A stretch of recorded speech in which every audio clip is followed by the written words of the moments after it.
আল্লাহর উপর অবিচল আস্থা এবং বিশ্বাসের যে ধারাটি ছিল সেটি বাতিল করা হয়েছে, সেটিকে যেন আবার পুনর্বহাল করা হয়। দুইবারের বেশি কোনো প্রধানমন্ত্রী যেন একসাথে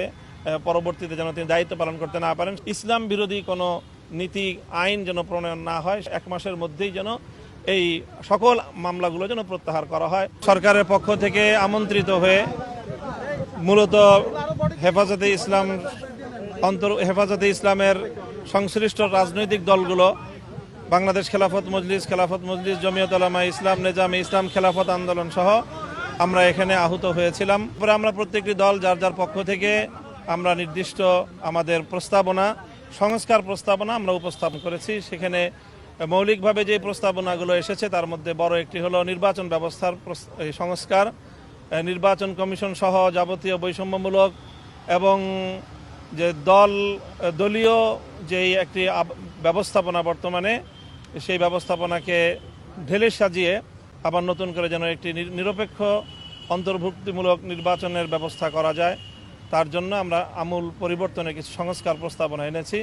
এবং সারা দেশব্যাপী সকল ভোটাধিকার প্রয়োগকারীদের যেন প্রতিনিধিত্ব জাতীয় সংসদে নিশ্চিত করা যায়, সেই ধরনের একটি মৌলিক পরিবর্তনের সংস্কারের প্রস্তাবনা আমরা দিয়েছি। বর্তমান যেই বিদ্যমান যে নির্বাচনী ব্যবস্থা রয়েছে তাতে দেখা যায় যে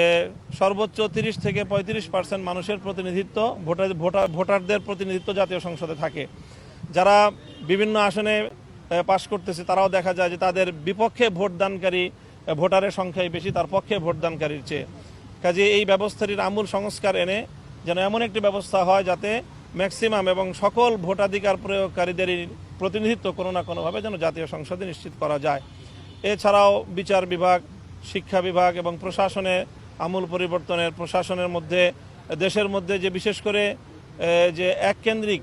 যে প্রধানমন্ত্রী কেন্দ্রিক যে ক্ষমতা কুক্ষিগত করে রাখার যে একটি আয়োজন, যেখান থেকেই মূলত স্বৈরতন্ত্রের উদ্ভব,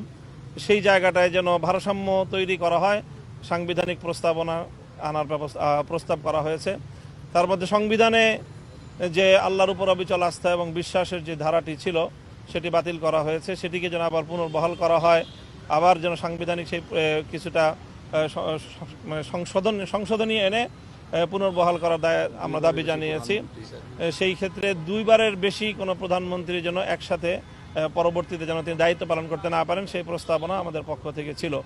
আর একটু বড় প্রস্তাবনা ছিল যে আমরা জানি হেফাজতে ইসলামের বিভিন্ন আন্দোলনে 2013 সাল, 16 সাল এবং 2021 সালে বহু মামলা, আমাদের অনেক হতাহত রয়েছে, শত শত মানুষ আমাদের হতাহত হয়েছে, তাদের অনেকের সন্ধানও এখন আমাদের কাছে নেই। আমরা সেই ব্যাপারে সহযোগিতা চেয়েছি যেন আমাদের সকল শহীদদের এবং নিখোঁজ মানুষদের কোনো একটি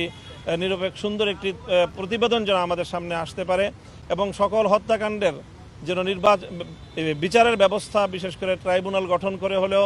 দ্রুত বিচারের ব্যবস্থার যেন লেন্দি কোনো প্রক্রিয়া যেন না যায়, অতি দ্রুত সেই বিচারের ব্যবস্থায়, বিচারের আওতায় যারা মূলত দায়ী এবং তাদেরকে যারা নির্দেশদাতা, যারা সংশ্লিষ্ট ছিল, তাদের সকলের জন্য বিচারের একটা আয়োজন করা যায়, সে ব্যাপারেও আমরা দাবি জানিয়েছি। এছাড়া দেশের কোনো নীতিমালা আইন প্রণয়নের ক্ষেত্রে ইসলাম বিরোধী কোনো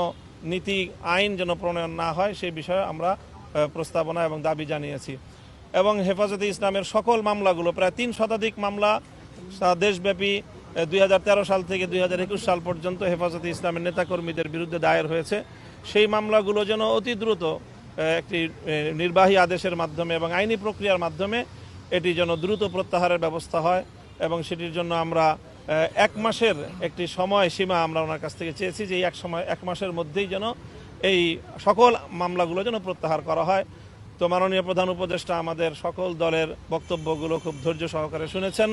এবং অত্যন্ত সৌহার্দ্যপূর্ণ আন্তরিক পরিবেশে আমাদের এই বৈঠক সম্পন্ন হয়েছে। তিনি আমাদের সকলকে ধন্যবাদ জানিয়েছেন এবং আগামী দিনে অন্তর্বর্তীকালীন সরকারকে রাষ্ট্র পরিচালনায় সহযোগিতা করার জন্য তিনি আহ্বান জানিয়েছেন এবং আমরা তার সেই আহ্বানে সাড়া দেওয়ার প্রত্যয় ব্যক্ত করেছি। সেই সাথে যেন একটি যৌক্তিক সময় নিয়ে সংস্কারগুলো করে তারপরে যেন অযথা কাল বিলম্ব না করে নির্বাচনের আয়োজন করেন, সেই বিষয়টি আমরা বলেছি এবং মাননীয় প্রধান উপদেষ্টাও এই কথার সঙ্গে একমত পোষণ করেছেন।